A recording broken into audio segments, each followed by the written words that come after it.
तो दोस्तों ये कहानी एक ऐसे लड़की की है जिसे देखकर तुम भी हिल जाओगे और ऐसे कांड तुम भी नहीं कर पाओगे, क्योंकि इस आदमी ने इस मूवी में 100 से ज्यादा लड़कियों को पेल दिया और ये जिस भी लड़की को बम्बू देता था उस लड़की की शादी हो जाती थी। इसीलिए सभी लड़कियां ऐसे रिश्ते वाली मासी समझकर खुशी खुशी झूले दे देती थी।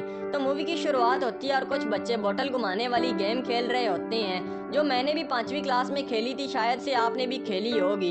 इस गेम में लड़का बोतल घुमाता है और ये बोतल जिस भी लड़की पर आकर रुकेगी वो दोनों अकेले कमरे में चले जाएंगे। लेकिन मैंने ऐसी वाली नहीं खेली थी, वरना मौज ही आ जाती। तो तभी एक मोटे लड़के का नंबर आता है, तो वो खुद से 100 गुना पतली लड़की को कहता है आजा रानी बस 10 मिनट के लिए, और वो दोनों चले जाते हैं अकेले कमरे में। इसके बाद पप्पू की बारी आती है और उसकी बोतल एक काली जादूगरनी पर आकर रुकती है और वो दोनों कमरे में जाते हैं। तो काली जादूगरनी पप्पू को कपड़े उतारने का कहती है, लेकिन हमारा पप्पू बेचारा तो डर ही जाता है और वो साफ मना कर देता है। और वहीं बाहर बैठे मोटे को लगता है कि अंदर पप्पू को तो मौज आ रही है, लेकिन तभी जादूगरनी पप्पू को लात मारकर बाहर फेंक देती है, जिसे देखकर सभी बच्चे डर जाते हैं। और वो जादूगरनी पप्पू को शराब देती है, आज से तू जिस भी लड़की के साथ पलंग तोड़ेगा वो तुझे छोड़कर चली जाएगी ठेंगा दिखाकर। और हमारे पप्पू के बाल उखाड़ कर चली जाती है, जहाँ पप्पू बेचारा बहुत डर जाता है। और अगले सीन में हम देखते हैं कि पप्पू और जप्पू दोनों बड़े हो गए थे और जप्पू वही है मोटा जो मौज ले रहा था, और अब ये दोनों डॉक्टर बन चुके थे दांतों के, यानी डेंटिस्ट। इसके बाद वो दोनों एक शादी में जाते हैं जहाँ पर दुल्हन पप्पू को थैंक यू कहती है, क्योंकि पप्पू की वजह से ही उसकी शादी हुई है। और वहीं पप्पू को एक लड़की दिखती है जिसे देखकर वो आशिक आवारा हो जाता है और बातों ही बातों में उस लड़की से पप्पू पर एक मोमबत्ती गिर जाती है, जिससे पप्पू की पैंट जल जाती है। अगले दिन पप्पू अपने क्लिनिक में जाता है जहाँ पर लड़कियों का भंडार लगा हुआ था, जिसे देखकर वो हैरान हो जाता है। इसके बाद वो घर जाता है तो वहाँ पर भी फिर से लड़कियों का भंडार था। इसके बाद हम कैम को देखते हैं और कैम वही है जो पप्पू पर मोमबत्ती गिरा चुकी है, और वो पेंगुइन की देखभाल की जॉब करती थी और वो पेंगुइन को खाना खिला रही होती है। तो एक पेंगुइन आकर कैम को गिरा देती है और उसका एक दांत टूट जाता है। और दूसरी तरफ रात में पप्पू एक लड़की से मौज ले रहा होता है, तो वो लड़की कहती है कि तुम्हारे साथ जो भी लड़की गपागप करती है उसकी शादी हो जाती है।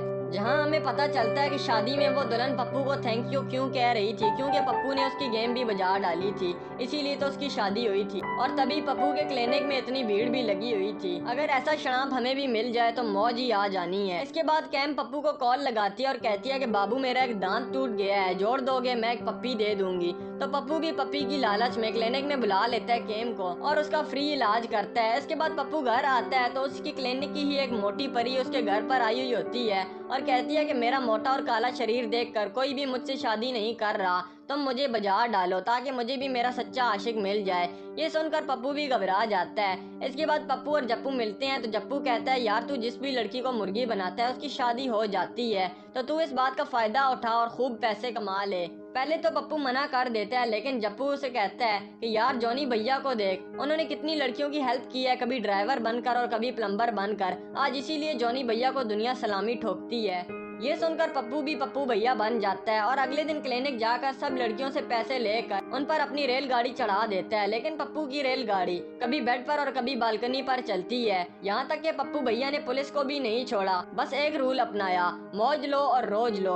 वहीं पप्पू से जप्पू कहता है कि यार मैं तो मजाक कर रहा था, तूने तो सच में सबकी गेम बजा दी। तो पप्पू कहता है यार जप्पू मैं कैम से प्यार करने लगा हूँ, लेकिन ये बात उसे पता नहीं है। तो जप्पू कहता है कि पप्पू मेरा एक काम कर दे, मेरे पीछे एक हथनी पड़ गई है, तू उसे खुश कर दे, मैं तेरा एहसान कभी नहीं भूलूंगा। तो पप्पू को फील होता है कि ये सब करते करते कैम मेरे हाथ से निकल जाएगी, और वो उसी रात कैम से मिलने जाता है और उसके ऑफिस में फूलों का भंडार लगा देता है और पेंगुइन बनकर उसके सामने डांस करता है ताकि उसे खुश कर सके। लेकिन कैम खुश होने के बजाय उसके सरप्राइज से डर जाती है और उसे ठेंगा दिखाकर वहाँ से चली जाती है। और अगले दिन कैम अपने एक दोस्त के साथ घूम रही होती है तो पप्पू को लगता है कि ये लड़का उसका बॉयफ्रेंड है, तो पप्पू उसे टप्पू बनाकर मारता है। लेकिन कैम पप्पू की हरकतों को देखकर उसे उंगली दिखाती है और कहती है कि आज के बाद मेरे पीछे मत आना, और बेचारा पप्पू बहुत ज्यादा उदास हो जाता है। इसके बाद उसे एक बोतल रोड पर घूमती हुई नजर आती है, तो पप्पू को काली जादूगरनी का शराप याद आता है और वो सीधा जप्पू के घर पर चला जाता है और वहाँ से वो दोनों काली जादूगरनी के घर पर जाने के लिए निकल पड़ते हैं। तो वहाँ जाकर पप्पू उस जादूगरनी से माफी मांगता है और वो लड़की कहती है कि यार वो तो मैंने बचपन में ऐसे ही बोल दिया था, वो बस एक मजाक था।